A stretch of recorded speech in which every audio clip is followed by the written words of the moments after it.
3 true scary stories of Black Friday shopping gone wrong. Cursed deals and haunted bargains. In the frenzy of Black Friday shopping, there's something far more sinister lurking than just the crowd's desperation for deals. Beneath the buzz of excited chatter and the clamor of shopping carts colliding, a darker undercurrent flows, weaving its way through the chaos. It's a day where bargains and desperation collide, where patience is left at the door and the rules of civility crumble. For some, Black Friday isn't just a day of discounts, it's a day of reckoning. Picture this. A woman waits hours in the biting cold, her breath visible in the frigid air, clutching a list of must-have items.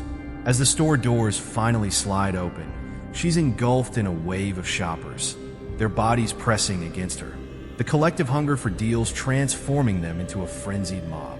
She emerges victorious with her prize in hand, but later that night, while basking in the glow of her new purchase, an uneasy feeling takes hold. The shadows in her living room seem deeper, her reflection in the television screen distorted, almost as though something else is watching her. Black Friday has a way of bringing out the best and worst in humanity.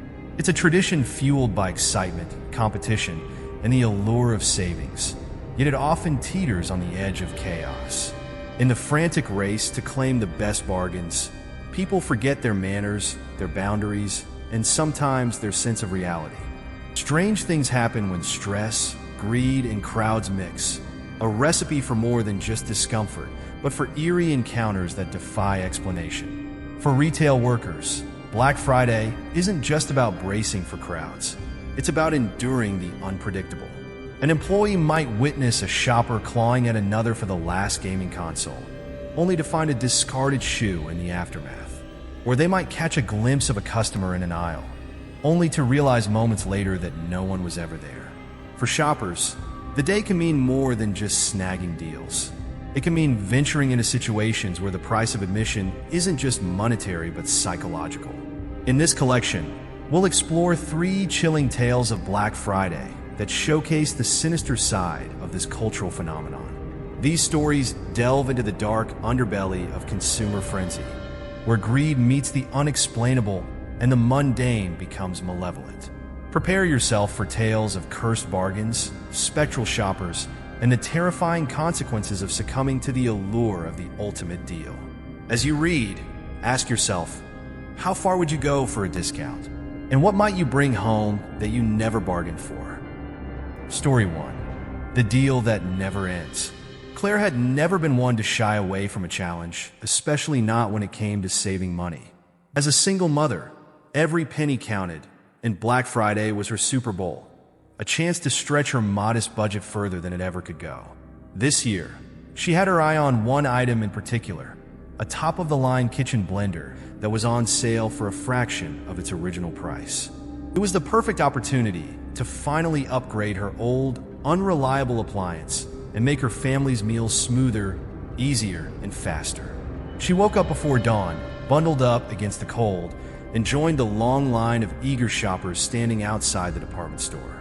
The wind whipped through the crowd as the minutes dragged on, and Claire could feel the adrenaline already kicking in. The air was thick with anticipation. People around her exchanged stories of past Black Fridays, some of them reliving moments of triumph, and others recounting near-miss disasters. Claire was focused. Her goal was clear, and she wasn't about to let anyone or anything get in her way. As the clock struck 6, the doors to the store swung open with a creak, and the throng of shoppers surged forward, a living wave of bodies pushing toward the entrance. Claire's heart raced as she followed the herd inside, her eyes darting to the back of the store where the small appliance section was located. The aisles were crammed with people, some racing, others shuffling awkwardly in the chaos. Claire's pulse quickened as she spotted the aisle where the blenders were displayed. But the moment she reached it, her heart sank. The shelf that had been stocked with the coveted blenders was empty, except for one. At the very end of the row, a single blender stood, almost as though it had been left behind just for her. But Claire wasn't alone in her desire. A tall, broad-shouldered man in a red jacket was already moving toward it, his eyes locked on the prize. Without thinking, Claire lunged forward, her hand outstretched, just as the man reached for the same blender. What followed was a battle, an all-out, physical struggle for possession. Claire's grip was firm as she held onto the blender with all her might, but the man was strong, and his fingers curled around it in a desperate bid to claim it. They twisted and pulled, tugging it back and forth, the frenzy around them seeming to disappear as everything else faded into the background. Claire's breath came in sharp gasps, her muscles aching, but she wasn't about to let go. Finally, with a sharp twist of her wrist, Claire yanked the blender from his grasp, sending the man stumbling back. The victory was hers, but the price was steep. She barely had time to register the angry look on the man's face before she turned and rushed to the checkout, the weight of her prize heavy in her hands. She had won, but the tension still buzzed in the air around her, and the excitement of victory faded quickly as she loaded the blender into her car and drove home, her mind already turning to the upcoming family dinner she would prepare with her new kitchen tool.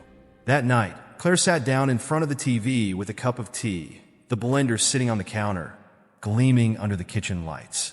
It had been a long, exhausting day, but she felt a sense of satisfaction, knowing she had secured a great deal. As the evening wore on, Claire started to hear faint noises coming from the kitchen. At first, she thought it was just the usual sounds of her house settling, creaks in the walls, the soft hum of the refrigerator. But then, she began to hear something else, a soft, almost imperceptible hum, like the sound of an electric motor turning on. Curious, Claire stood up and walked to the kitchen, her slippers sliding quietly across the floor. She stared at the blender, which was sitting innocently on the counter. But as she approached, she could feel it, the odd sense that something was wrong. The hum was louder now, almost as if the blender was alive, its low buzz vibrating through the room. Confused, Claire reached out and touched the blender. It was warm to the touch, warmer than it should have been for an appliance that had been sitting idle all evening. A strange shiver ran down her spine, and for a moment, she could have sworn she heard faint whispers, soft, unintelligible words, like voices coming from deep within the machine. Claire froze, her hand still hovering over the blender. She stared at it, her heart pounding in her chest. But the sound stopped abruptly, and the kitchen fell silent. She quickly pulled her hand back, her mind racing with confusion. "Just my imagination," she muttered to herself, trying to rationalize it away. But deep down, a creeping unease began to settle in her stomach. As she made her way back to the living room, she couldn't shake the feeling that something was terribly wrong. Something was attached to that blender, something she hadn't bargained for when she made her purchase. And she would soon learn that the deal she had fought so hard for might have come with a price far higher than she ever expected. Days passed, and Claire tried her best to ignore the eerie incidents. But no matter how hard she tried to push the strange events out of her mind, they kept escalating. It started with small, insignificant things. A spoon missing from the kitchen drawer, a chair in the living room pushed out of place. But then the oddities began to grow in intensity. One morning, Claire woke up to find the living room rearranged. Her daughter's toys, which had been left scattered across the floor the night before, were now neatly lined up in a row, as though someone had spent hours carefully arranging them. Claire blinked, unsure whether she had simply forgotten tidying up herself. But the more she thought about it, the more uneasy she became. That night, after the kids were tucked into bed, Claire sat down to watch TV, trying to push the uncomfortable feeling gnawing at her. But the strange noises came again, soft whispers in the kitchen, and the faint hum of the blender. This time, however, the hum didn't stop after a few moments. Instead, it seemed to grow louder, a deep, mechanical growl that seemed to vibrate through the walls. She stood up abruptly, the hair on the back of her neck prickling. She tiptoed to the kitchen and stopped dead in her tracks. There, in the doorway, was her son, Alex, clutching his stuffed bear tightly to his chest. His face was pale, and his eyes were wide with fear. "Mom," he whispered, his voice trembling. "There's something in the kitchen. Something bad." Claire's heart skipped a beat, but she forced a smile, trying to reassure him. "It's just the blender, sweetie. It makes a funny noise sometimes." But Alex shook his head, backing away slowly. "No, Mom, it wasn't the blender. There was something moving in the shadows. I saw it." Claire's throat tightened, She knelt down beside him, pulling him into a hug, but she couldn't shake the cold dread creeping up her spine. The blender had never felt quite right from the beginning, but now it seemed to have a life of its own. Later that evening, Claire gathered her courage and went to investigate the kitchen. The blender, of course, was sitting quietly on the counter, seemingly innocuous. She reached out to touch it, half expecting it to hum to life again, but it was still. No sound, no strange vibrations. Still, the unease lingered. Determined to uncover the truth, Claire began researching the blender. She dug through the paperwork from the store, but found nothing. No receipt, no product description, no brand name listed. It was as if the blender had never been purchased from the department store at all. Frustrated, Claire turned to the internet. She typed in the model number she had found on the bottom of the blender. She scrolled through page after page, hoping for a clue, but what she found was something far more disturbing. The blender had been part of an estate sale. The family that owned it had lived in a large house just outside of town. But what stood out most in the details was the unsettling history of that house and the people who once lived in it. The family had all died under mysterious circumstances. Carbon monoxide poisoning, they said. But there had been no clear explanation for why the poison had spread through the entire house, nor any clues to what had caused the leak. The deaths were ruled accidental, but the strange nature of the event left the house abandoned, and many locals had avoided it, considering it cursed. Claire's stomach turned as she read the last paragraph of the article. The blender was one of the few items salvaged from the estate sale, and according to the seller, it had been in the family for generations.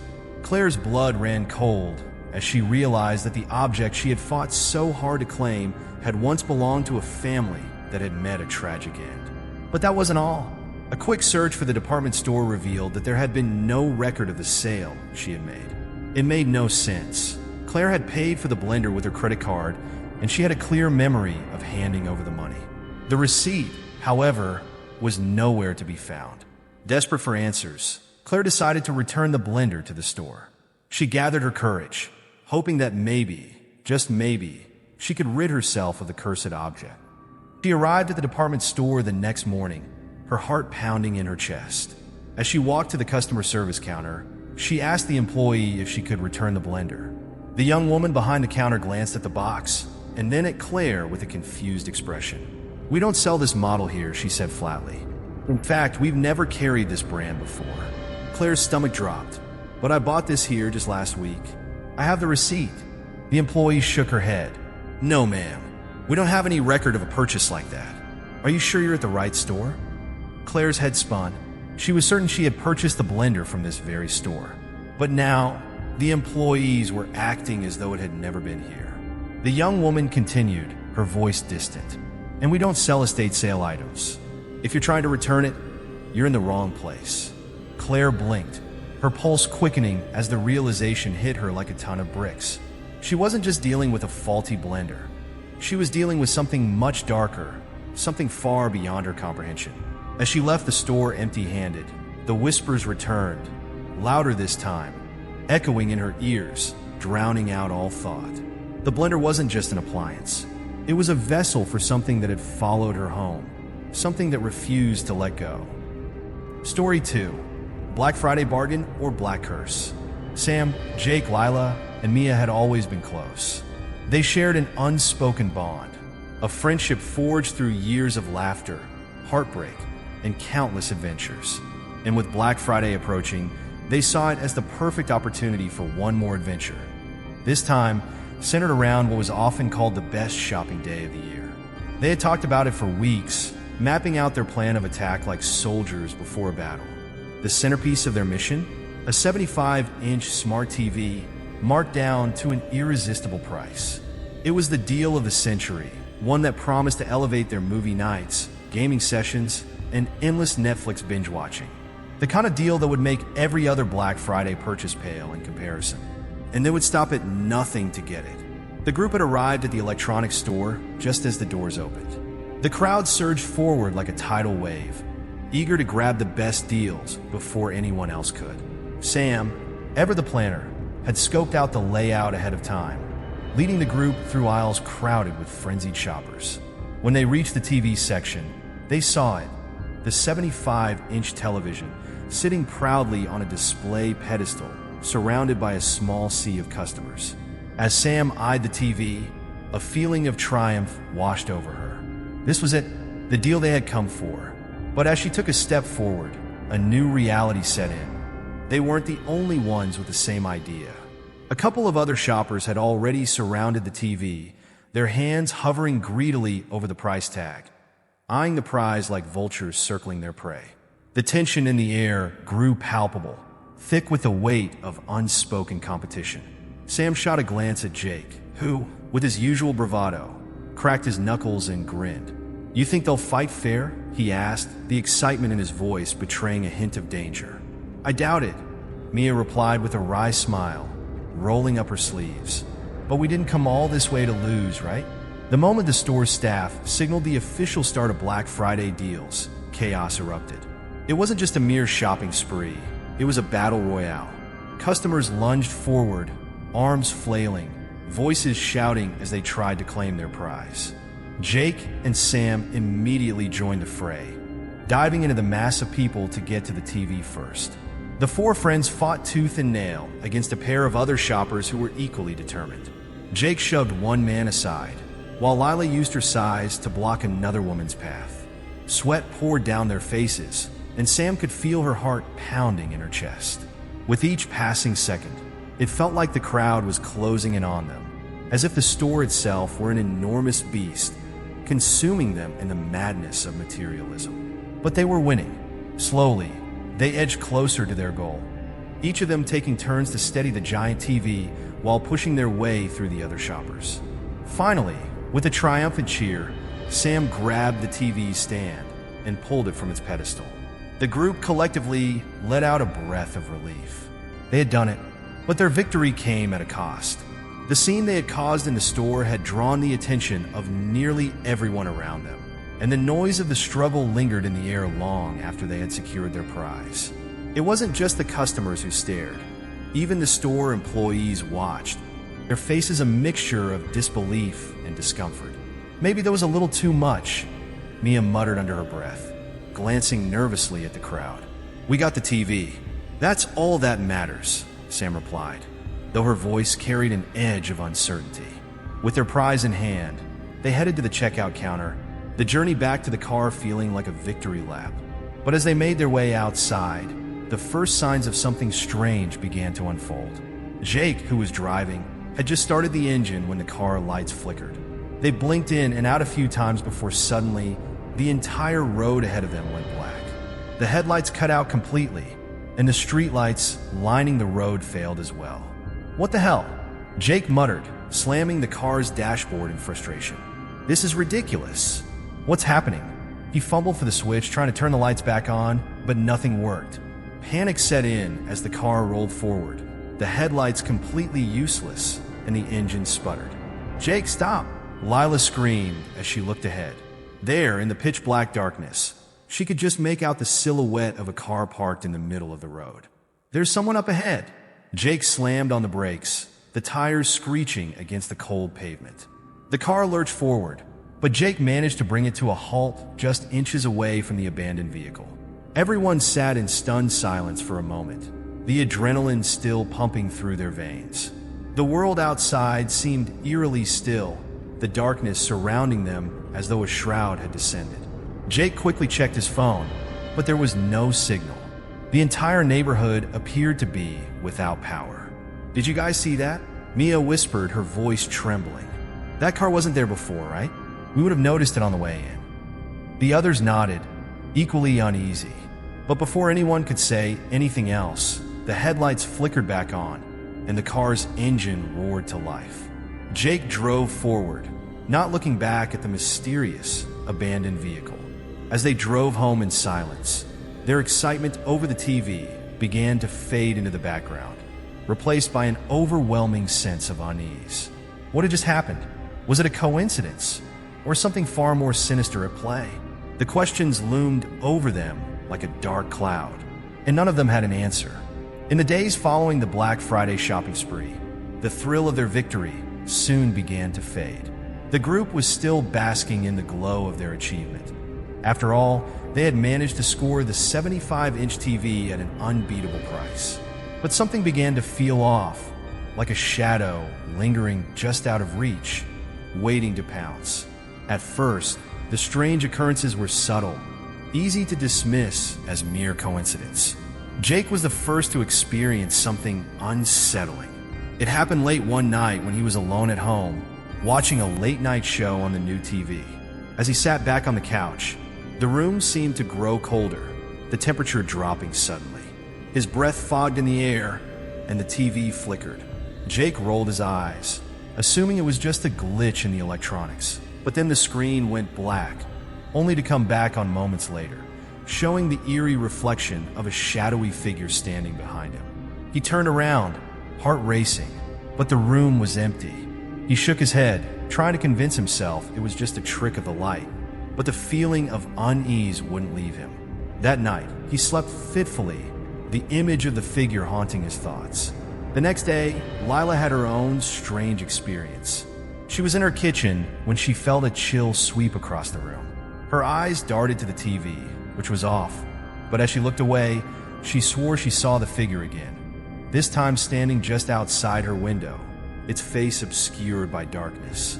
Her pulse quickened, and she hurriedly pulled the blinds shut, but the feeling of being watched lingered. By the time Mia started having bad dreams where she was trapped in the TV, surrounded by whispers and ghostly figures, the friends could no longer ignore the fact that something was wrong. They were all affected, each of them experiencing these bizarre, frightening occurrences, and it seemed to revolve around the new TV. The TV they had fought so hard for. Desperation began to set in, and Sam, always the level-headed one, tried to think logically. "We need to find out what's going on," she said one night, her voice low with fear. "This isn't just a coincidence." Lila took it upon herself to do some research.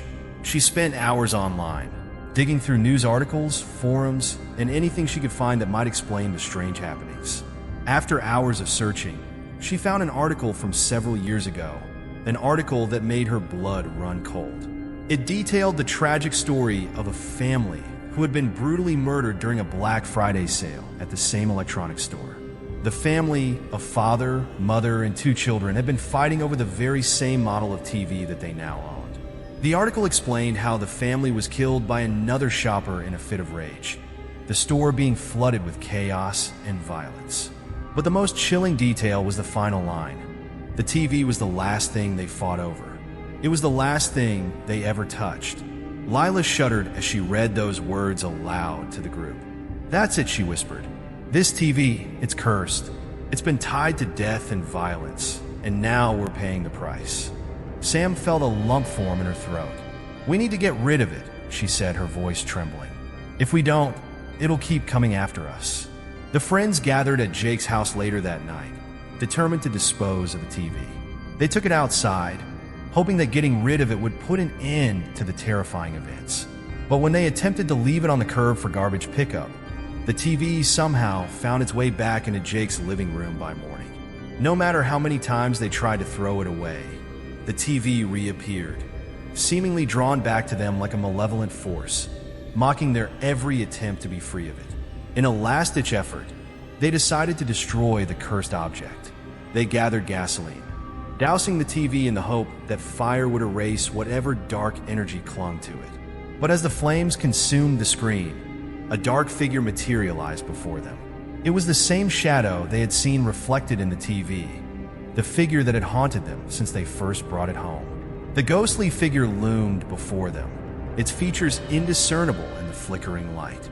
It reached out, its hand stretching through the smoke and flames, and with a sudden gust of wind, the fire seemed to freeze, the flames suddenly flickering and flickering before dying out altogether. The friends stood in stunned silence, their hearts racing, unsure of what to do next. The figure in the flames was gone, but the lingering sense of dread remained. The TV, now nothing more than a smoldering husk, still held its sinister power over them. As the group stared at the ruins of the TV, the world around them grew still. The streetlights hummed softly in the distance, but the world seemed to be holding its breath. Was this the end of the curse? Or had they only just begun to understand the true horror they had unleashed? In the silence that followed, they realized the terrifying truth. They had wanted the deal, the bargain, the prize. But sometimes when the price is too good to be true, the cost of that bargain is far greater than anything they could have imagined. And the true price of Black Friday wasn't just money, it was their souls. Story 3. The Midnight Shopper. It was the night shift on Black Friday, and Eric could feel the exhaustion weighing down on him as he restocked shelves, trying to stay alert. The store was quieter than usual, a lull in the chaos that was the hallmark of Black Friday. Most of the day had been spent dealing with frazzled customers, ringing up discounts, and trying to keep up with the madness. But as midnight approached, the store began to empty out, leaving only a few lingering shoppers. Eric had worked plenty of Black Fridays before, but tonight felt different. There was an odd energy in the air, something thick and unsettling, like the calm before a storm. His shift was nearing its end, but he knew he still had hours left before the madness truly subsided. He couldn't quite place it, but something about the night just felt wrong. Then he saw her. She appeared out of nowhere, slipping into the store with the silence of someone who wasn't truly part of the world around her. A woman in her late 40s or early 50s, dressed in an old-fashioned black coat, with an air of timelessness that seemed to belong to another era. Her presence was so strange that Eric almost missed it, his eyes having wandered over her before his mind fully registered the oddity. She didn't belong here, not in the sea of hurried shoppers, the jostling crowds, or the buzzing fluorescent lights. She moved like a ghost, as though she were invisible to everyone else. Eric watched her for a moment, noting how she wandered the aisles slowly, scanning the shelves with an unnerving intensity. She wasn't picking up trendy gadgets or the latest sale items. Instead, she gravitated toward old-fashioned, obscure items, an antique oil lamp, a rusted typewriter, a porcelain tea set from decades past. It was as if she were shopping in a different time altogether. Curiosity gnawed at Eric. He had been working here long enough to know that most shoppers on Black Friday were in a frenzy, scrambling for deals on the latest electronics or toys, not looking for things like typewriters or antique decor. Yet this woman seemed to be moving with purpose, methodical and quiet, unperturbed by the chaos around her. As the night wore on, Eric's unease only grew. There was something about her that didn't sit right. She didn't speak to anyone, didn't make eye contact with other customers or employees. She simply moved from one obscure item to the next, pausing only to inspect them with a strange reverence. When she approached the register, Eric was the one to check her out, his hands shaking as he scanned the items. "Is this all for you?" he asked, trying to sound casual. The woman gave him a thin, almost imperceptible smile, her eyes cold and distant. "Yes, these are perfect." He rang up the total, but just as he reached for the receipt, something odd happened. The moment the transaction was completed, the woman turned and walked out of the store without a word, vanishing into the night. It wasn't unusual for people to leave quickly, but this felt different. She was gone in the blink of an eye, disappearing into the darkness as though she had never been there at all. Eric couldn't shake the feeling that something wasn't right. The woman's appearance, so deliberate, so strange, stuck with him, gnawing at his mind.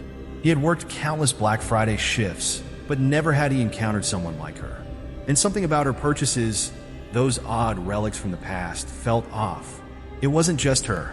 It was the whole situation.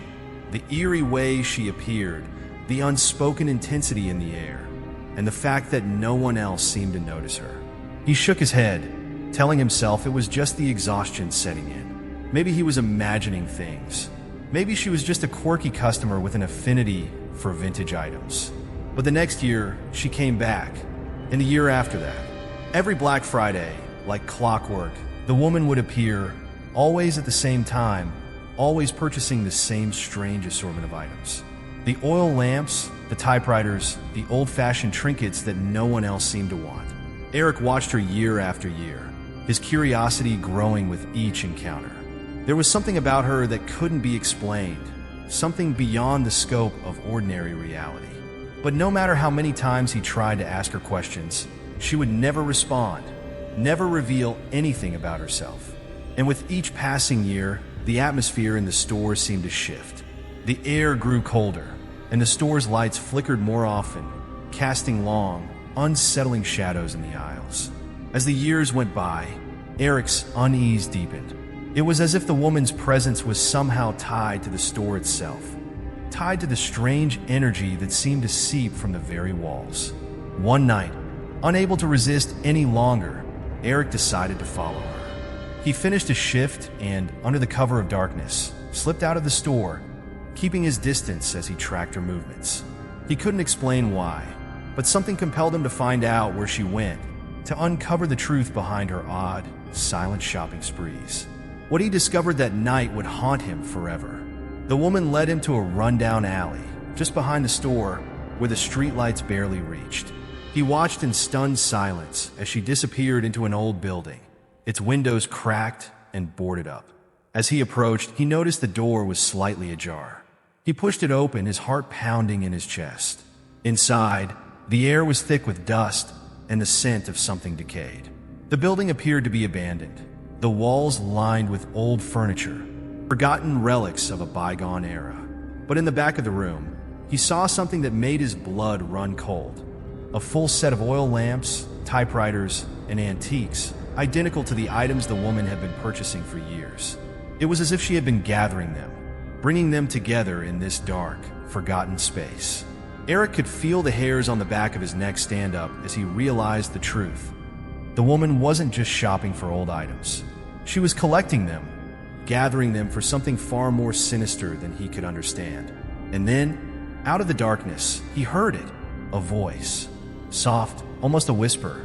"You've been watching me, haven't you?"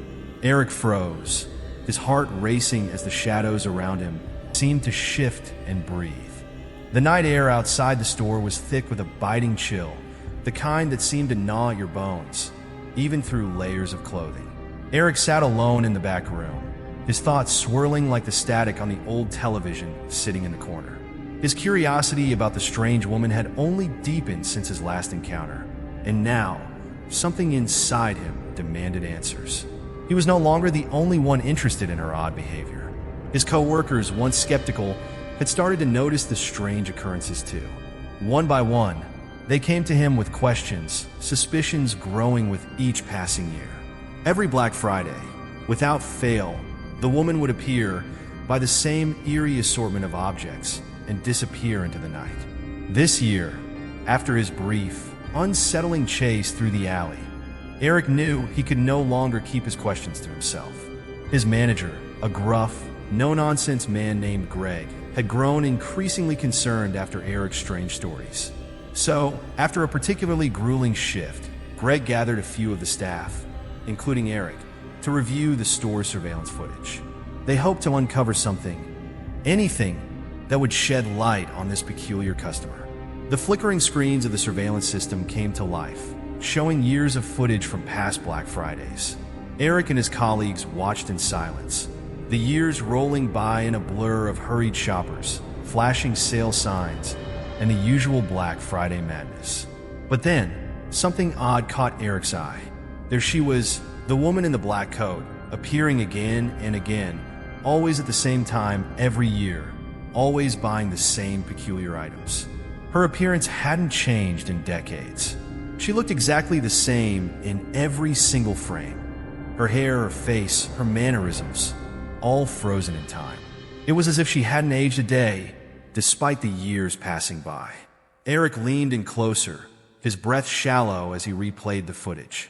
Each year, without fail, she entered the store at the same precise moment, no matter how much time had passed. In every clip, she wandered the aisles, selecting old, forgotten objects, and never interacted with anyone. She would pick up items, examine them with strange reverence, and then leave as silently as she had arrived. It wasn't just her actions that were unsettling. It was the way she seemed to blend in with the shadows, never fully present in the world around her. But then something even stranger happened. As Eric watched one of the older tapes, something in the background caught his attention. At first, it was a faint outline, almost imperceptible. But as he zoomed in, his stomach churned with unease. In the corner of the footage, just behind the woman, there was another figure, a shadowy shape, barely visible. The figure appeared to be following her, moving in sync with her every step. It was as though the shadow itself was part of her, tethered to her like some kind of dark, unholy companion. The hair on the back of Eric's neck stood on end as he froze the frame. There, in the dim light, he could make out the faintest glint of eyes, a pair of cold, dead eyes staring right at him through the monitor. Greg noticed Eric's reaction and leaned over to look at the screen. His face went pale as he saw what Eric had found. "What is that?" he whispered, his voice barely audible. Eric's mind raced. There was no logical explanation for what they were seeing. No one had ever mentioned anything about strange figures appearing on the security footage before. He had worked here for years and never noticed anything like this. "Let's check more tapes," Eric muttered, his voice trembling. "We need to know how far back this goes." They spent hours combing through the footage, Eric's growing unease mirrored by the mounting sense of dread in the room. The woman's presence, timeless, unchanging, was always accompanied by that shadowy figure, lurking just behind her. It was as if the store itself had been witness to something that shouldn't have been, something beyond the natural world. As they reviewed the final piece of footage from the previous Black Friday, something strange happened.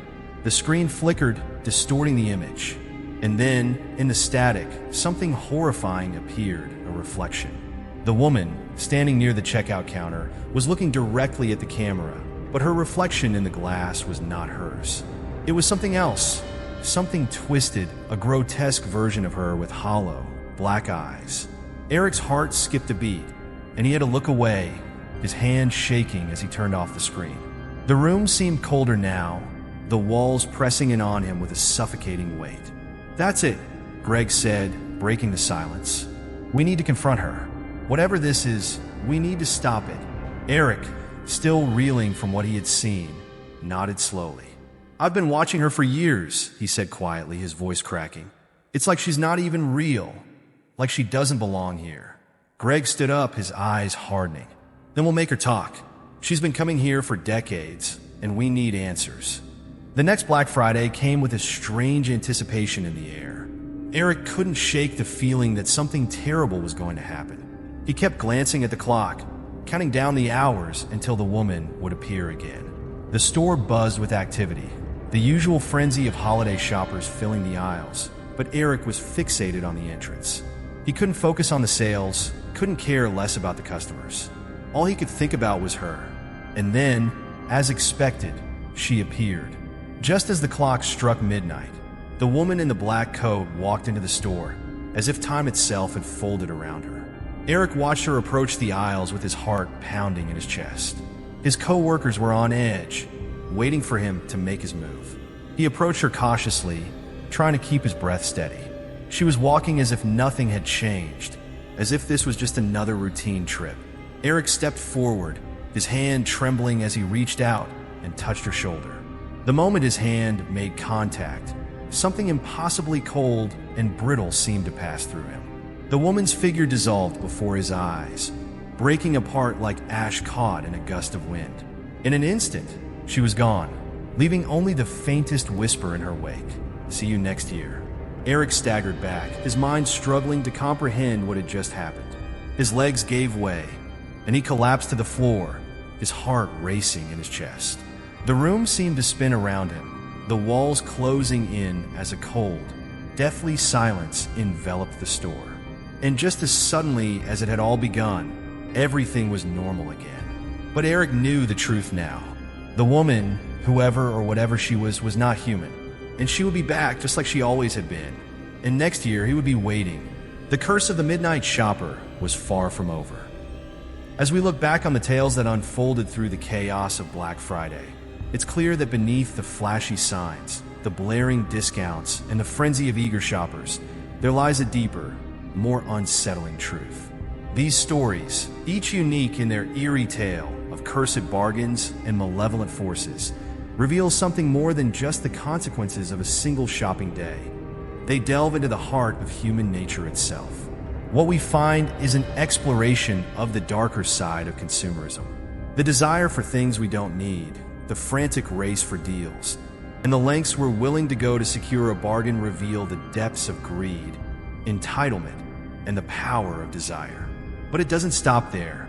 Beneath these primal urges lurks something far more sinister, the unknown. Whether it's a cursed blender, an item tainted by tragedy, or an otherworldly shopper who has walked the earth for decades, these stories show that sometimes we may not fully understand the cost of our desires until it's too late.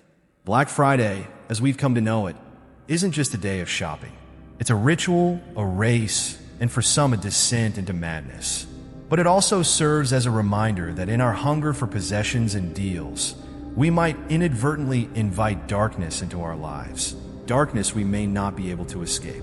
Each of these tales carries with it a lesson that transcends the supernatural. The overarching message is one of caution. Be wary of blind consumerism. It's easy to get swept up in the allure of a deal, to think that this sale or that offer is the opportunity of a lifetime. But the truth is that bargains aren't always what they seem. What might appear to be a great find could come with hidden costs, costs that are paid in ways far more profound than money. Whether it's the misfortune of a cursed object or the unseen consequences of a reckless decision, these stories remind us that some prices are not measured in dollars and cents, but in the toll they take on our lives. What might seem like an innocent pursuit of a material possession could lead us down a dark and twisted path, one where the cost is more than we ever imagined. At the heart of these stories lies a simple but powerful truth. Sometimes, the price of a bargain isn't measured in dollars, but in consequences. We often focus on the immediate rewards, saving a few bucks, getting the latest gadget, or crossing an item off our list. But every decision we make, no matter how small it may seem, carries with it the potential for lasting impact. The choices we make, especially in moments of greed or desperation, can haunt us long after the deals are over. So, as the next Black Friday approaches and you find yourself drawn into the familiar madness, remember this: the allure of a bargain isn't always worth the price you'll pay later. What seems like a harmless purchase might just be the beginning of something far more sinister. And when the dust settles, the sale is over, and the crowds have dispersed, will you still be left with the deal you thought you were getting, or something far worse? Next time you head out for a Black Friday deal, be sure to ask yourself, what price are you really paying?